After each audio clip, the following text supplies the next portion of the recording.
भूतेर्महद्भिर्य इमा पुरो विभुः निर्मायशेते यदमूषु पूरुष भुङ्क्ते गुणान् षोडश षोडशात्मका सोऽलं कृषीष्ट भगवान् वचांसि मे।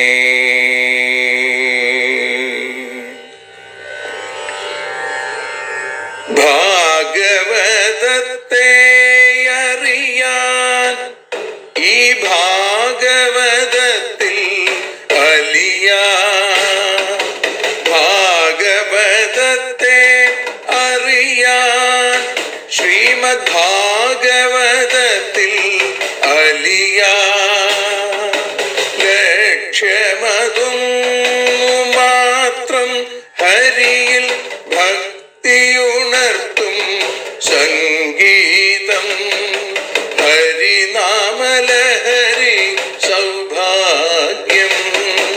ഭാഗവതത്തെ അറിയാൻ ഭാഗവതത്തിൽ അലിയാൻ.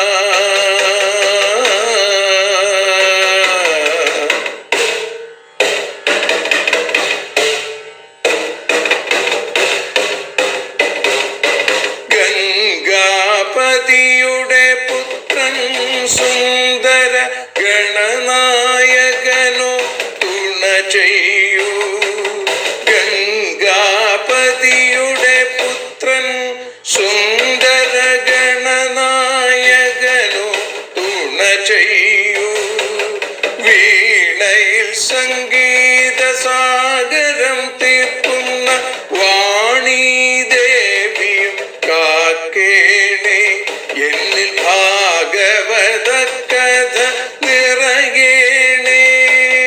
ഭാഗവതത്തെ അറിയാൻ ഭാഗവതത്തിൽ അലിയാൻ.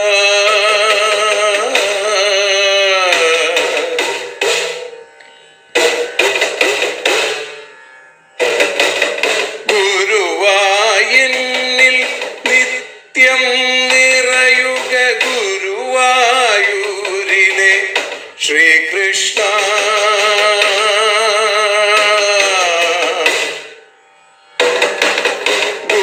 ഗുരുവായൂരിൽ നിത്യം നിറയുക ഗുരുവായൂരിലെ ശ്രീകൃഷ്ണ.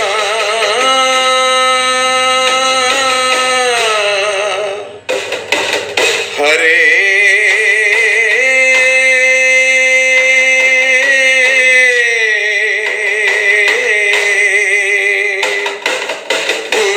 ഗുരുവായൂരിൽ നിത്യം നിറയുക ഗുരുവായൂരിലെ ശ്രീകൃഷ്ണ. കണ്ഠം തന്നിൽ ഗാനം നിറയാൻ കണ്ണാ നീ താൻ തുണയേകു. എന്നിൽ ഭാഗവത കഥ നിറയേണേ.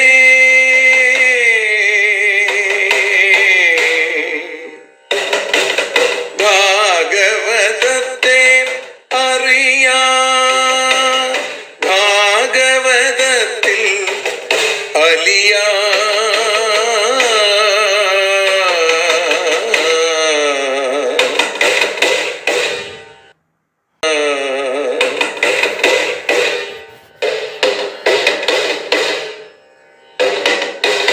ആദ്യത്തെ ഗുരുവായൂരന്റെ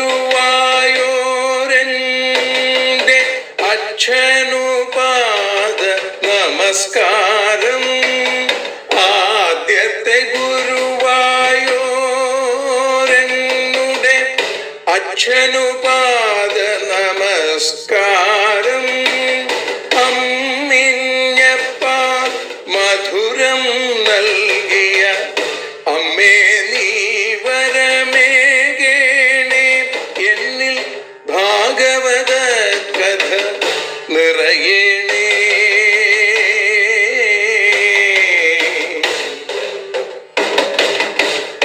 ഭാഗവതത്തെ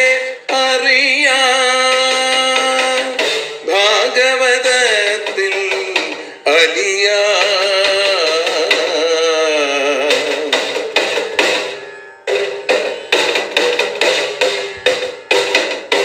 ശ്രീഹരി തന്നുടെ കഥകൾ നിറയും ശ്രീമദ് ഭാഗവത സ്മൃതിയിൽ.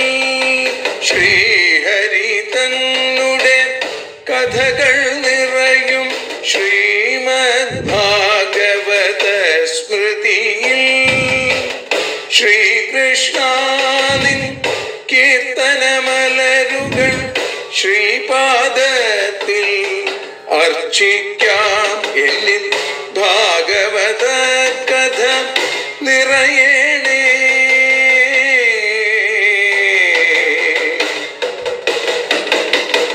ഭാഗവതത്തെ അറിയാൻ, ഭാഗവതത്തിൽ അലിയാൻ.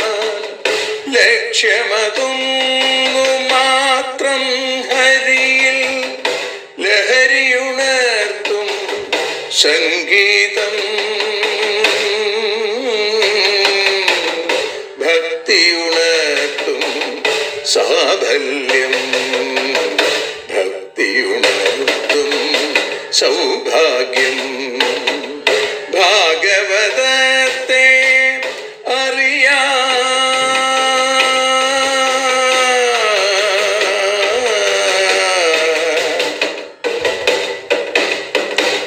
ഭാഗവതത്തിൽ അലിയാൻ.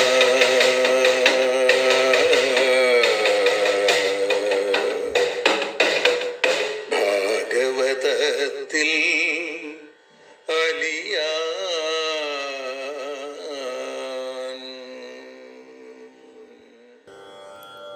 നവരാത്രി സംഗീതത്തിൻ്റെ 7ാം ദിവസമായ ഇന്ന് അക്ഷരനൈവേദ്യം എന്ന പുസ്തകത്തിലെ മുക്തിസ്ഥലേശ്വരി അല്ലെങ്കിൽ മൂക്കോലക്കാവിലമ്മ എന്ന ഭഗവതിയെക്കുറിച്ച് ഒരു കീർത്തനം അമ്മയുടെ പാദങ്ങളിൽ സമർപ്പിക്കുന്നു. 33 ദേവന്മാർ വന്ദിക്കും മൂക്കോലക്കാവിലമ്മേ. 33 ദേവന്മാർ വന്ദിക്കും മൂക്കോലക്കാവിലമ്മേ. ഭഗവതി മുന്നിലായി വീണു നമിക്കുന്ന ഞങ്ങളെ മാറോടു ചേർത്തണയ്ക്കൂ. ഭഗവതി മൂക്കോലക്കാവിലമ്മേ. അമ്മേ നാരായണ, ദേവി നാരായണ, ലക്ഷ്മി നാരായണിയേ. ഭഗവതി ലക്ഷ്മി നാരായണിയേ.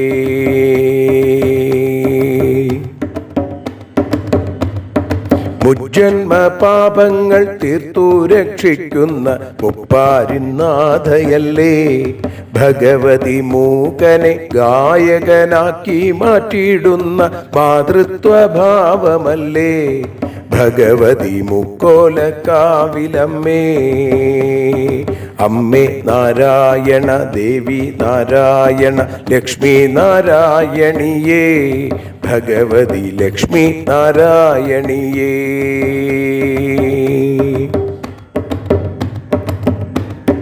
മകരവിളക്കിൻ്റെ മാമലഭൂമിയിൽ മഞ്ഞളണിഞ്ഞവളായി. ഭഗവതി മാമല തന്നൂടെ താഴത്തു വിദ്യത മൂകാംബികയുമായി.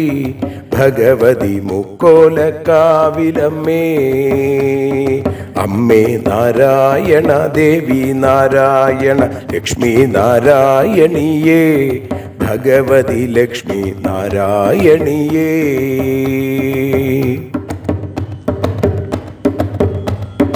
മാധവനും മഹാദേവനും പൂജിക്കും മാധവിയായ ദേവി.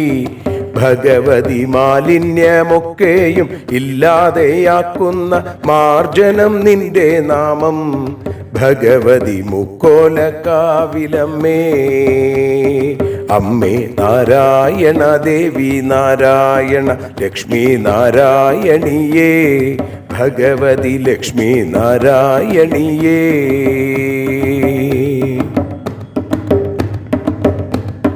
മാലകന്നീടുവാൻ താവകപാദത്തെ മാലോകർ വന്ദിക്കുന്നു.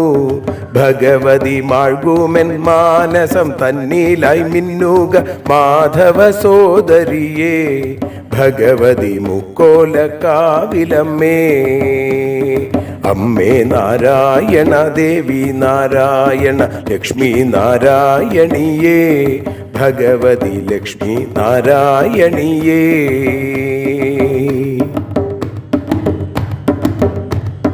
മാലേയം ചാർത്തിയ നിൻമുഖം സുന്ദരം മാതാന്ന പൂർണേശ്വരി ഭഗവതി മന്ത്രം ജപിക്കുമി പാമരനാമെൻ്റെ മൂർധാവിൽ കൈ ചേർക്കണേ ഭഗവതി മുക്കോലക്കാവിലമ്മേ. അമ്മേ നാരായണ ദേവി നാരായണ ലക്ഷ്മി നാരായണിയേ ഭഗവതി ലക്ഷ്മി നാരായണിയേ.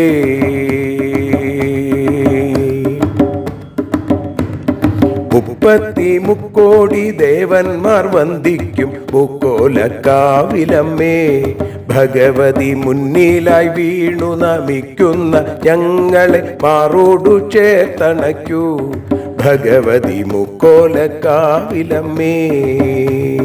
മുക്കോലക്കാവിലമ്മേ മുക്തിസ്ഥലേശ്വരിയേ. അമ്മേ നാരായണ ദേവി നാരായണ ലക്ഷ്മി നാരായണിയേ ഭഗവതി അമ്മേ നാരായണിയേ ഭഗവതി ദേവി നാരായണിയേ ഭഗവതി ലക്ഷ്മി നാരായണിയേ ഭഗവതി ഭദ്രേ നാരായണിയേ.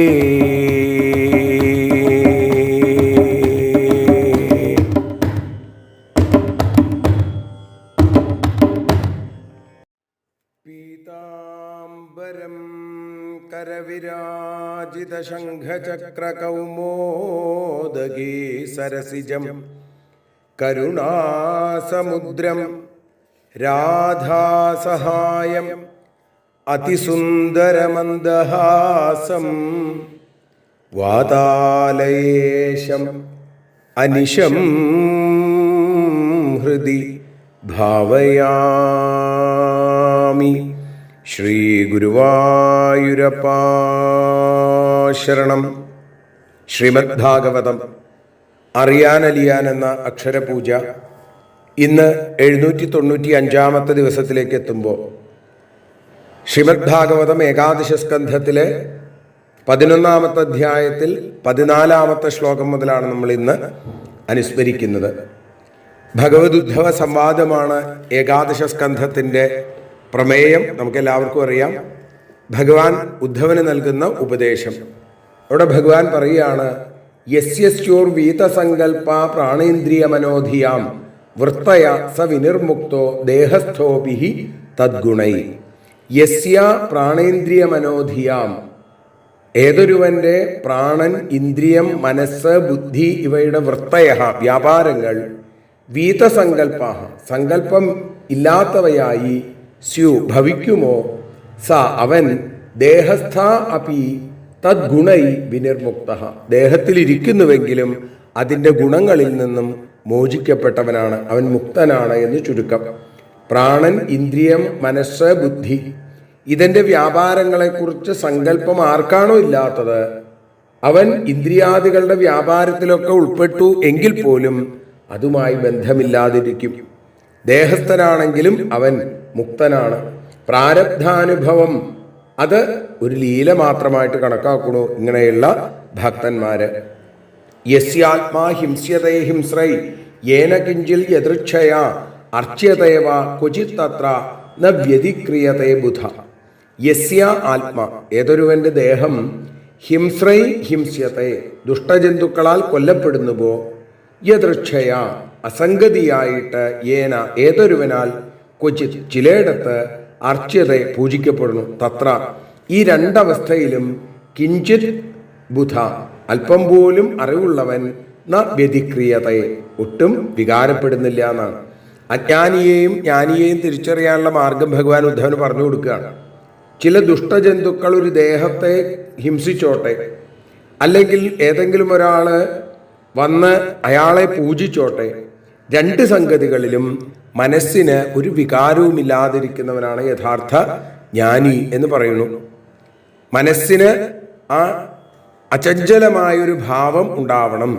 നിന്ദയിലും സ്തുതിയിലും സുഖത്തിലും ദുഃഖത്തിലും ഒക്കെ ഒരേപോലെ കാണണം എന്നാണ്. ന സ്തുവീത ന നിന്ദേത കുർവത സാധ്വസാധുവാ വദതോ ഗുണദോഷാഭ്യാം വർജിത സമദൃങ്മുനി. സാധു അസാധുവ, നല്ലതോ ചീത്തയോ, കുർവത ചെയ്യുകയോ, വദത പറയുകയോ ചെയ്യുന്നവരെ ന സ്തുവീത സ്തുതിക്കുകയില്ല, ന നിന്ദേത നിന്ദിക്കുകയില്ല, ഗുണദോഷാഭ്യാം വർജിത സമദൃക്ക് മുനി. ഗുണദോഷങ്ങളിൽ നിന്ന് വേറിട്ടവനായി സമദൃഷ്ടിയുള്ളവൻ ആ മുനിയാണ്, അല്ലെങ്കിൽ ജ്ഞാനിയാണ്.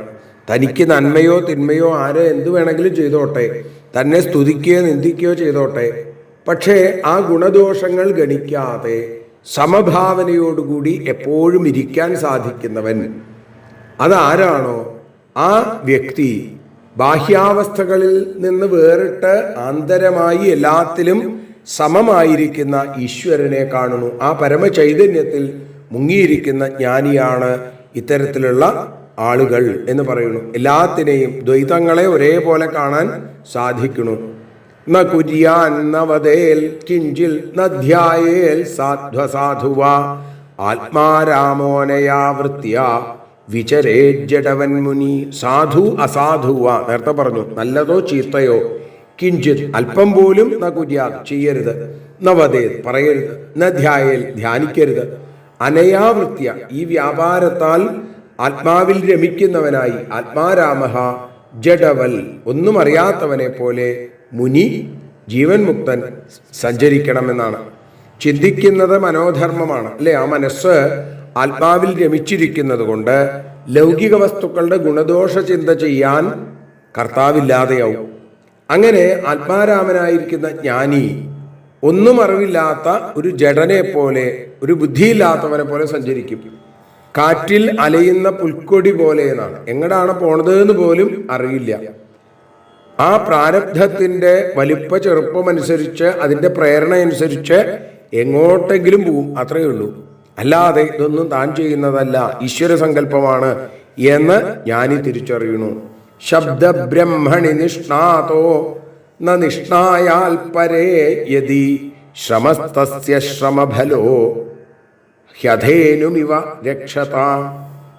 ശബ്ദബ്രഹ്മണി വേദത്തിൽ, നിഷ്ണാത എല്ലാ അറിവുമുള്ള സമർത്ഥൻ, പരേ ബ്രഹ്മണി പരബ്രഹ്മത്തിൽ ന നിഷ്ണായാൽ യതി ലയിക്കാതിരിക്കുകയും ചെയ്യുകയാണെങ്കിൽ തസ്യ ശ്രമഫല അവന്റെ അധ്വാന ഫലം അധേനും രക്ഷത ഇവ പാൽ കറക്കാത്ത പശുവിനെ രക്ഷിക്കുന്നവന്റെ ഫലം പോലെ ശ്രമ ഏവ വെറും പ്രയത്നം മാത്രം, അധ്വാനം മാത്രം.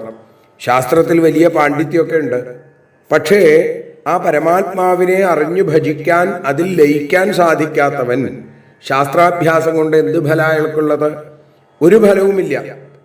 ഇവിടെ ഏതുപോലെ എന്നാണ് ശാസ്ത്രാഭ്യാസത്തിനുണ്ടായ പരിശ്രമത്തിന്റെ ഫലം മച്ചിപ്പശുവിന്റെ അവസ്ഥയാണ്, പ്രസവിക്കാത്ത പശുവിനെ രക്ഷിക്കുന്നവന്റെ അവസ്ഥ. അതാണ് ഇത്തരത്തിലുള്ള ശാസ്ത്രം മാത്രം പഠിച്ചവരുടെ അവസ്ഥ എന്ന് ഭഗവാൻ തുറന്നു പറയുന്നു. ഗാം ദുഗ്ധദോഹാമസതിം ച ഭാര്യാം ദേഹം പരാധീനമസൽ പ്രജാം ച വിത്തം ത്വതീർത്ഥീകൃതമംഗവാചം ഹീനാം മയാ രക്ഷതി ദുഃഖദുഃഖി. ഹേ അംഗ ഉദ്ധവ, ദുഗ്ധദോഹാം പാൽ കറന്നു കഴിഞ്ഞതായ ഗാം പശുവിനെയും, അസതീം ഭാര്യാം പതിവ്രതയല്ലാത്ത ഭാര്യയെയും, പരാധീനം ദേഹം അന്യാധാനമായിരിക്കുന്ന ദേഹത്തെയും, അസത് പ്രജാം ഗുണമില്ലാത്ത സന്തതിയെയും, അതീർത്ഥീകൃതം സൽപാത്രത്തിൽ സമർപ്പിക്കാത്ത വിത്തം ആ ധനത്തെയും, മയാഹീനം എൻ്റെ ആ ഈശ്വരന്റെ ഗുണവർണ്ണനയില്ലാത്ത വാക്കിനെയും രക്ഷതി ആരാണോ രക്ഷിക്കുന്നത് സ അവൻ ദുഃഖി അവൻ എന്നും ദുഃഖത്തിനു ശേഷവും ദുഃഖദുഃഖിയാണെന്നാണ്. ദുഃഖത്തിനു ശേഷവും ദുഃഖം മാത്രം അവന്. പഠിപ്പുണ്ടായാൽ അറിയേണ്ടത് എന്താണ് എന്ന് പറയുകയാണ്. അത് അറിയാഞ്ഞാൽ വളരെ കഷ്ടമാണ്. ഇനി പ്രസവിക്കാൻ തരമില്ലാത്ത വയസ്സായ പശുവിനെയും തന്നിഷ്ടം പോലെ നടക്കുന്ന ഭർത്താവിനെ അനുസരിക്കാത്ത ഭാര്യയെയും, ഈ ദോഷങ്ങൾ വന്ന ഭാര്യ, അതേപോലെ കാമരാഗാദി ശത്രുക്കൾക്ക് വിധേയരായിരിക്കുന്ന ശരീരം, ഇഹത്തിലും പരലോകത്തിലും ഉപകരിക്കാത്ത ഒരു ഗുണവുമില്ലാത്ത മകൻ, അതേപോലെ സാധു സംരക്ഷണത്തിന് ചിലവ് ചെയ്യാത്ത ധനം, ഈശ്വര സ്വരൂപത്തെയോ അവതാരലീലകളെയോ സ്മരിക്കുകയോ പാടുകയോ ചെയ്യാത്ത വാക്ക്, ഇത് ആർക്കാണോ ഉള്ളത് അവൻ എപ്പോഴും ദുഃഖി, എന്നും ദുഃഖത്തിൽ നിന്ന് ദുഃഖത്തിലേക്ക് കൂപ്പുകുത്തുക തന്നെ ചെയ്യും. യസ്യാം നമേ പാവനമംഗ കർമ്മസ്ഥിത്യുദ്ഭവ പ്രാണനിരോധമസ്യ ലീലാവതാരേപ്സിത ജന്മവാസ്യാൽ വന്ധ്യാം ഗിരം താം ബിഭ്രയാന്ന ധീര. അംഗ പൂജ്യനായിരിക്കുന്ന ഉദ്ധവ, യസ്യാം അസ്യ ഏതൊന്നിൽ ഈ ലോകത്തിൻ്റെ സ്ഥിത്യുദ്ഭവ പ്രാണ നിരോധം നിലനിൽപ്പ്, ഉദ്ഭവം ലയം, ഇതിന് സ്ഥാനമായിരിക്കുന്ന പാവനമായിരിക്കുന്ന എൻ്റെ കർമ്മ, എൻ്റെ പ്രവൃത്തി, എൻ്റെ ലീലകളെ ലീലാവതാരേപ്സിത ജന്മവാ ലീലയായിട്ട് ഞാൻ സ്വീകരിക്കുന്ന സ്തുതിക്കുന്നവനെ ഇഷ്ടപ്പെട്ടതായിരിക്കുന്ന അവതാരകഥകൾ, ലീലാവതാരേപ്സിത ജന്മവാ, ആ അവതാരകഥയോ നസ്യാൽ ഇല്ലയോ വന്ധ്യാം താം ഗിരം അഭലയായ വന്ധ്യയായ വാക്കിനെ ധീര ന ബിഭ്രയാൽ ധീരന്മാര് അതിനെ സ്വീകരിക്കരുത്. ഈശ്വര കഥാസംബന്ധമില്ലാത്ത വാക്ക് ഒരിക്കലും പറയരുത് എന്ന് ഭഗവാൻ പ്രത്യേകമായിട്ട് പറയുന്നു. കേൾക്കുന്നവരുടെയും ഉച്ചരിക്കുന്നവരുടെയും പാപത്തെ ഇല്ലാതെയാക്കുന്ന, അത്തരത്തിൽ ആ പരിശുദ്ധി വരുത്താൻ തക്ക യോഗ്യതയുള്ള, ലോകത്തിൻ്റെ ഉൽപ്പത്തിസ്ഥിതി ലയങ്ങൾക്ക് കാരണമായിരിക്കുന്ന എൻ്റെ ചരിത്രം, അല്ലെങ്കിൽ അവരവരുടെ ഇഷ്ടദേവതകളുടെ മഹിമാവർണ്ണന ഏതൊരു വാക്കിലാണോ ഇല്ലാതിരിക്കുന്നത്, ആ വാക്ക് വന്ധ്യായഥ ഇതുപോലെ പ്രസവിക്കാത്ത സ്ത്രീക്ക് തുല്യമാണ്. സന്താനോൽപാദനത്തിന് ഉപകരിക്കാത്ത സ്ത്രീയെ ഭരിക്കുന്നത് കൊണ്ട് ഒരു ഫലവുമില്ല. അപ്പൊ ഭക്തി ജനിപ്പിക്കാൻ കാരണമായിരിക്കുന്ന വാക്ക്, അതിനെയാണ് ബുദ്ധിമാന്മാർ സ്വീകരിക്കേണ്ടത്.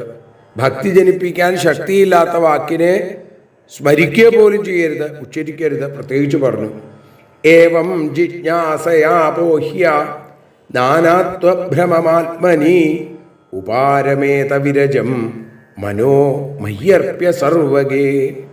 ഏവം ജിജ്ഞാസയാ, ഇങ്ങനെ അറിയാനുള്ള ആഗ്രഹം കൊണ്ട്, ആത്മനി നാനാത്വഭ്രമം ആത്മാവിൽ അനേകമുണ്ടെന്നുള്ള തെറ്റായ വിചാരത്തെ അപോഹ്യ നശിപ്പിച്ചിട്ട്, വിരജം മനഃ തേജോ ഗുണ ബാധയില്ലാത്ത മനസ്സിനെ, വിരജം സർവകേ എല്ലായിടത്തും വ്യാപിച്ചിരിക്കുന്ന മയി അർപ്യ ഉപാരമേത എന്നിൽ സമർപ്പിച്ചിട്ട് നിലനിർത്തണം എന്നാണ്.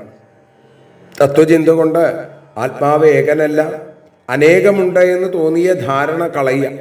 രജോ ഗുണത്തിൻ്റെ പ്രേരണ കൊണ്ടുണ്ടാകുന്ന കർമ്മഭ്രമം നശിപ്പിച്ച് സർവവ്യാപിയായിരിക്കുന്ന എന്നിൽ മനസ്സിനെ ഉറപ്പിക്കുക. കർമ്മശ്രദ്ധ അധികരിക്കുമ്പോൾ മനഃശാഞ്ചല്യം വർദ്ധിച്ചു വരും. കർമ്മങ്ങൾ ചെയ്ത് കർമ്മവിശുദ്ധിയും കർമ്മവിമുക്തിയും ഉണ്ടാവണം. അതുകൊണ്ട് ആ അതിശ്രദ്ധ നശിപ്പിക്കണം എന്നാണ്. കർമ്മത്തിലുള്ള അതിശ്രദ്ധ നശിപ്പിച്ച് മനസ്സിൻ്റെ വ്യാപാരം ഭഗവാനിലേക്ക് ചേർത്ത് വയ്ക്കാൻ കഴിയണം. യദ്യനീശോ ധാരയിതും മനോ ബ്രഹ്മണി നിശ്ചലം മയി സർവാണി കർമാണി നിരപേക്ഷ സമാചര. ബ്രഹ്മണീമയി ബ്രഹ്മമായ എന്നിൽ മനസ്സിനെ നിശ്ചലം ധാരയിതും ഇളക്കമില്ലാതെ ഉറപ്പിക്കാൻ, അനീശഃ യതി സാമർഥ്യമില്ലെങ്കിൽ എന്താ എളുപ്പവഴി ഭഗവാൻ പറയുന്നു, സർവാണി കർമാണി നിരപേക്ഷ സമാചര എല്ലാ കർമ്മങ്ങളെയും ഫലാപേക്ഷയില്ലാതെ അതിനെ ചെയ്യാണ് വേണ്ടത്. ബ്രഹ്മസ്വരൂപനായ എന്നിലേക്ക് മനസ്സിനെ ചേർത്ത് വയ്ക്കാൻ സാധിക്കണില്ലെങ്കിൽ വേദവിഹിത കർമ്മങ്ങൾ ഫലകാംക്ഷയില്ലാതെ ചെയ്യണം. ഫലേച്ഛയാണ് എപ്പോഴും ബന്ധത്തിന് കാരണം. കർമ്മങ്ങൾ ചെയ്യുന്നതിൽ തെറ്റില്ല, പക്ഷേ ആ കർമ്മങ്ങൾ നമ്മളിൽ ഇന്ന ഫലം കിട്ടും എന്ന് വിചാരിച്ചുകൊണ്ട് ചെയ്താൽ അത് ബന്ധത്തിന് കാരണമാവും. അപ്പം അതുകൂടാതെ കർമ്മം ചെയ്തോളൂ എന്ന് ഭഗവാൻ ഉദ്ധവനെ ഉപദേശിക്കുന്നു. അല്ലെങ്കിൽ ഉദ്ധവനിലൂടെ നമുക്കും ഭഗവാൻ ഉപദേശം തരുന്നു. ശ്രദ്ധാലുർമേ കഥാ ശൃണ്വൻ സുഭദ്രാലോകപാവനി ഗായൻ അനുസ്മരൻ കർമ്മ ജന്മചാഭിനയൻ മുഹു. ശ്രദ്ധാലു, ശ്രദ്ധയുള്ളവൻ. ലോകപാവനി സുഭദ്ര മേ കഥ, ലോകത്തെ പരിപാവനമാക്കുന്ന പരിശുദ്ധമാക്കുന്ന സുഭദ്ര, മംഗളത്തെ നൽകുന്ന ജനിപ്പിക്കുന്ന എൻ്റെ കഥകൾ ശൃണ്വൻ കേൾക്കുകയും ഗായൻ പാടുകയും അനുസ്മരൻ സ്മരിക്കുകയും ജന്മകർമ്മച ജന്മത്തെയും കർമ്മത്തെയും മുഹു അഭിനയൻ വീണ്ടും വീണ്ടും അഭിനയിക്കുകയും ചെയ്യുന്നവനായിരിക്കണം. അപ്പോൾ ഫലകാംക്ഷ കൂടാതെ ചെയ്യുന്ന കർമ്മം കൊണ്ട് ഭഗവത് പ്രസാദം ഉണ്ടാവും. അതുകൊണ്ട് അന്തരംഗം ശുദ്ധമാവും. ക്രമേണ ഭഗവാനിൽ ഭക്തി ഉണ്ടാവും. അപ്പോഴോ കഥാശ്രവണാദികളിൽ താല്പര്യം വർദ്ധിക്കും. ഭഗവാന്റെ കഥകൾ കേൾക്കുകയും കീർത്തിക്കുകയും ജന്മകർമാദികൾ അഭിനയിക്കുകയും ചെയ്യും. ഭഗവാൻ ഇനി ക്രിയായോഗത്തിൽ പറയും, നമുക്ക് പറഞ്ഞു തരും ഉദ്ധവനിലൂടെ.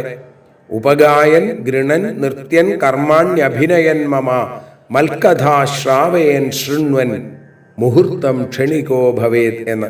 ഇതൊക്കെ ഭഗവാന്റെ പൂജയിൽ പെട്ടതാണ്. ഭഗവാനെ കുറിച്ച് പാടുക, ഭഗവാന്റെ കഥകൾ കേൾക്കുക, ഭഗവാന്റെ വേഷം കെട്ടി അഭിനയിക്കുക, ഇതൊക്കെ ഭക്തി വർദ്ധിപ്പിക്കുന്നതാണ്, ഭക്തിക്ക് പ്രേരകമാണ് എന്ന് പറയുന്നു. മദർദ്ധേ ധർമ്മകാമാർത്ഥാൻ ആചരൻ മദപാശ്രയ ലഭത്തെ നിശ്ചലാം ഭക്തിം മയ്യുദ്ധവ സനാതനെ. ഉദ്ധവ, മതപാശ്രയ, എന്നെ ആശ്രയിച്ചിട്ടുള്ള, എന്നെ കൂടാതെ, ഞാനല്ലാതെ മറ്റാരെയും ആശ്രയിക്കാത്തവനായി, മദർത്ഥേ എനിക്ക് വേണ്ടി, ധർമ്മകാമാർത്ഥാൻ ധർമ്മകാമാർത്ഥങ്ങളെ ആചരിക്കുന്നവനായിട്ട്, സനാതനെ എന്നുമുള്ളവനായ എന്നിൽ, നിശ്ചലാ ഭക്തി ലഭത്തെ എന്നിൽ അചഞ്ചലമായ ഭക്തി ലഭിക്കുന്നു. ധർമാർത്ഥകാമങ്ങൾ ഭഗവത് പ്രീതിക്ക് വേണ്ടി ചെയ്യാം. അങ്ങനെ ഭഗവാനെ തന്നെ ആശ്രയിക്കുന്നവൻ ക്രമേണ എല്ലാ കാരണങ്ങൾക്കും പരമകാരണമായിരിക്കുന്ന സനാതനമായിരിക്കുന്ന എന്നിൽ ഭക്തിയുള്ളവരായിട്ട് തീരും. വെറും ഭക്തിയല്ല, ഇളക്കമില്ലാത്ത ഭക്തി. നിശ്ചലാം ഭക്തിം ലഭത്തെ, അചഞ്ചലമായ ഭക്തി. മാല, വസ്ത്രം, അലങ്കാരം തുടങ്ങിയതൊക്കെ ഭഗവാന്റെ ബിംബത്തിൽ ചാർത്തുക. അതേപോലെ തന്നെ അതാണ് കാമസമർപ്പണം എന്ന് പറയുന്നത്. മറ്റുള്ളവർക്ക് ഭക്തി ജനിപ്പിക്കാൻ ക്ഷേത്രാദി നിർമ്മാണങ്ങൾക്കായി ധനം ഉപയോഗിക്കുക. അത് ധർമ്മം, അർത്ഥം എന്നുള്ള രീതിയിൽ അത് ധനസമർപ്പണം, അർത്ഥസമർപ്പണം. പ്രത്യുപകാരം ചെയ്യാൻ സമർത്ഥരല്ലാത്ത ആളുകൾക്ക് അവരെ ഈശ്വരബുദ്ധിയ സഹായിക്കുക. ഒന്നും തിരിച്ചു മോഹിച്ചിട്ടല്ല, അവരെ സഹായിക്കുക, പരോപകാരം ചെയ്യുക. ഇത് ധർമ്മസമർപ്പണം. അപ്പോൾ ധർമ്മ അർത്ഥ കാമ സമർപ്പണങ്ങളെ കാമ അർത്ഥ ധർമ്മ സമർപ്പണമായിട്ട് ഇവിടെ എങ്ങനെ സൂചിപ്പിച്ചു? സത്സംഗലബ്ധയാ ഭക്തിയാ മയിമാം യ ഉപാസിത സവൈ മേ ദർശിതം സദ്ഭിരഞ്ജസാ വിന്ദതേ പദം. സത്സംഗലബ്ധയാ, നല്ലവരോടുള്ള ചേർച്ച സിദ്ധിച്ചു കഴിയുമ്പോൾ, മയി ഭക്തിയ, എന്നിലുള്ള ഭക്തിയിൽ എന്നെ യാതൊരുത്തൻ ഉപാസിത ഭജിക്കുന്നുവോ അവൻ സദ്ഭി ദർശിതം മേ പദം അഞ്ജസാ വിന്ദതേ, സജ്ജനങ്ങൾ കാട്ടിക്കൊടുക്കുന്ന എൻ്റെ സ്ഥാനത്തെ അഞ്ജസ ക്ഷണത്തിൽ വളരെ പെട്ടെന്ന് പ്രാപിക്കുന്നു. ഭക്തി ഉണ്ടാവാൻ ഏറ്റവും നല്ലത് എന്താണ്? അത് സത്സംഗമാണ് എന്ന് പറയുന്നു. അങ്ങനെ ഭക്തി ഉണ്ടാകുമ്പോൾ എന്നെ എപ്പോഴും ഭജിക്കും. സജ്ജനങ്ങൾക്ക് എന്നെ പറ്റി പറയാനേ സമയം ഉണ്ടാവുള്ളൂ. അങ്ങനെ ഉറച്ച ഭക്തിയാൽ സജ്ജനങ്ങളാൽ അറിയപ്പെട്ടതും അവർ കാട്ടിക്കൊടുക്കുന്നതുമായ എൻ്റെ സ്ഥാനത്തിലേക്ക്, വിഷ്ണുപദത്തിലേക്ക് ആ ഭക്തൻ ഒട്ടും പ്രയാസമില്ലാതെ അനായാസം നിഷ്പ്രയാസം അദ്ദേഹം എത്തിച്ചേരും എന്ന് പറയുമ്പോൾ ആ സത്സംഗത്തിൻ്റെ മഹിമ അത് ഭഗവാനോട് ചോദിക്കുകയാണ് ഉദ്ധവൻ. ആ രംഗങ്ങളാണ് നമുക്ക് നാളെ അനുസ്മരിക്കാനുള്ളത്. 25-ാമത്തെ ശ്ലോകത്തോടുകൂടി ഇന്ന് ഈ അക്ഷരപൂജ ഭഗവാന്റെ പാദാരവിന്ദങ്ങളിൽ ഭക്തിപൂർവം സമർപ്പിക്കുന്നു. സർവത്ര ഗോവിന്ദനാമ സങ്കീർത്തനം. ഗോവിന്ദ ഗോവിന്ദ. ആരതിയൊഴിയുന്നു ഞങ്ങൾ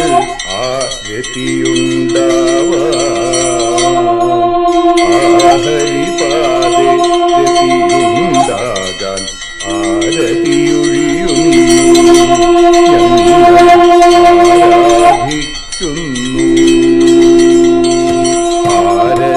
ആരാധിക്കുന്നു. ഞങ്ങൾ ആരതിയുണ്ടാവാൻ ഹരിപാദേ രതിയുണ്ടാകാൻ ആരതിയൊഴിയുന്നു. ഞങ്ങൾ ആരാധിക്കുന്നു. ശ്രീമദ് ഭാഗവതം പുണ്യം പാവനമാം ഗ്രന്ഥം ശ്രീശുകമാമുനി പാടിയ ഗീതം നൽകുന്നു മുക്തി. സതതം നൽകിയിടും ഭക്തി. പാപികളെന്നാലും നിത്യം രക്ഷിക്കും ഗ്രന്ഥം. പരമാനന്ദ സുധാരസമയമി ഹരിലീലാസാരം. നിത്യം വേദത്തിൻ സാരം. വൈരാഗ്യം ജ്ഞാനം ഭക്തി എന്നിവ നൽകിയിടും. വൈകല്യങ്ങൾ തീർത്തിടുന്നൊരു സുന്ദരമാം ഗീതം. നിത്യം നൽകും കൈവല്യം. കലിമലമഥനി പാപവിനാശിനി സതതം സേവയ ചെയ്യുന്നോർക്കോ സുഖകാരിണി ഗ്രന്ഥം. നിത്യം നൽകും സായുജ്യം. ആരതിയൊഴിയുന്നു ഞങ്ങൾ ആരതിയുണ്ടാവാൻ ആരതിയൊഴിയുന്നു. ഞങ്ങൾ ആരതിയുണ്ടാവാൻ ഹരിപാദേ രതിയുണ്ടാകാൻ ആരതിയൊഴിയുന്നു. ഞങ്ങൾ ആരാധിക്കുന്നു. ഞങ്ങൾ ആരതിയൊഴിയുന്നു. കണ്ണ ആരാധിക്കുന്നു. രാധാരമണ മുകുന്ദ മുരാരേ ശരണം മേ തവ ചരണയുഗം. പവനപുരേശ രാധാ കൃഷ്ണ ശരണം മേ തവ ചരണയുഗം.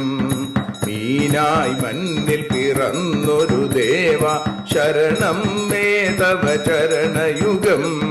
കച്ഛപരൂപമെടുത്തൊരു ദേവ ശരണം മേ തവ ചരണയുഗം.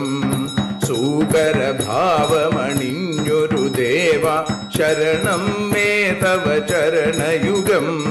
നരഹരി രൂപമെടുത്തൊരു നാഥ ശരണം മേ തവ ചരണയുഗം. വാമനനായി വിളങ്ങിയ ദേവ ശരണം മേ തവ ചരണയുഗം. ഭാർഗവരാമനതായൊരു ദേവ ശരണം മേ തവ ചരണയുഗം. ദശരഥനന്ദനായൊരു ദേവ ശരണം മേ തവ ചരണയുഗം.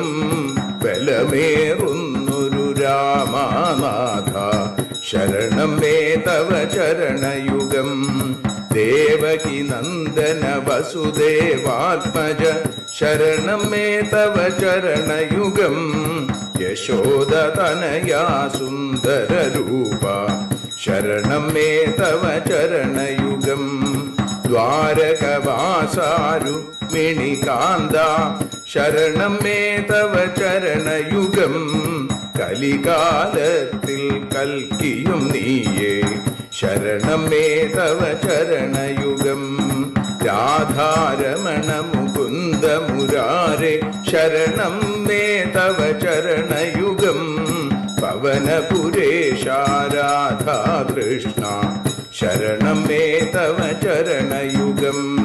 ചോറ്റാ മാണിക്യര വാഴും ദേവി ശരണം മേ തവ ചരണയുഗം സാംബ സദാശിവ ശംഭോ ശങ്കര ശരണം മേ തവ ചരണയുഗം ഹരിഹരപുത്ര ആശ്രിതമിത്ര ശരണം മേ തവ ചരണയുഗം സദ്ഗുരുനാഥ ഗുണപരിപൂർണ ശരണം മേ തവ ചരണയുഗം മൂഷികവാഹന മോദകഹസ്ത ശരണം മേ തവ ചരണയുഗം ഭക്തജനപ്രിയ ഭാഗവത പ്രിയ ശരണം മേ തവ ചരണയുഗം രാധാരമണ മുകുന്ദ മുരാരെ ശരണം മേ തവ ചരണയുഗം ഗുരുപവനപുരേശ രാധാകൃഷ്ണ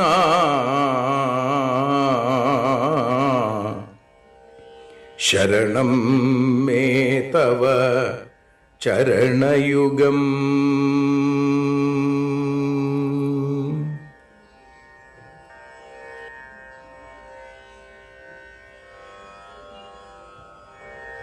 യദക്ഷരപദഭ്രഷ്ടം മാത്രാഹീനം തു യദ്ഭവേൽ തത്സർവം ക്ഷമ്യതാം ദേവ നാരായണ നമോസ്തുതേ. വിസർഗബിന്ദുമാത്രാണി പദപാദാക്ഷരാണി ച ന്യൂനാനി ചാതിരിക്താനി ക്ഷമസ്വ പുരുഷോത്തമ. മന്ത്രഹീനം ക്രിയാഹീനം ഭക്തിഹീനം ജനാർദ്ദന യൽപൂജിതം മയാ ദേവ പരിപൂർണം തദസ്തു തേ. കായേന വാചാ മനസേന്ദ്രിയൈർവാ ബുദ്ധ്യാത്മനാ വാ പ്രകൃതേ സ്വഭാവാൽ കരോമി യദ്യൽ സകലം പരസ്മൈ നാരായണായേതി സമർപ്പയാമി. സ്വസ്തി പ്രജാഭ്യ പരിപാലയന്താം ന്യായേന മാർഗേണ മഹീം മഹീഷ. ഗോബ്രാഹ്മണേഭ്യഃ ശുഭമസ്തു നിത്യം. ലോകാഃ സമസ്താഃ സുഖിനോ ഭവന്തു. ലോകാഃ സമസ്താഃ സുജനാ ഭവന്തു. ലോകാഃ സമസ്താഃ ത്വൽഭക്തിരതാ ഭവന്തു. സർവേ ഭവന്തു സുഖിനഃ സർവേ സന്തു നിരാമയാം. സർവേ ഭദ്രാണി പശ്യന്തു മാ കശ്ചിൽ ദുഃഖഭാഗ് ഭവേൽ. അസതോ മാ സദ്ഗമയ തമസോ മാ ജ്യോതിർഗമയ മൃത്യോർമാ അമൃതം ഗമയ. ഓം ശാന്തി ശാന്തി ശാന്തി. ഹരി ഓം.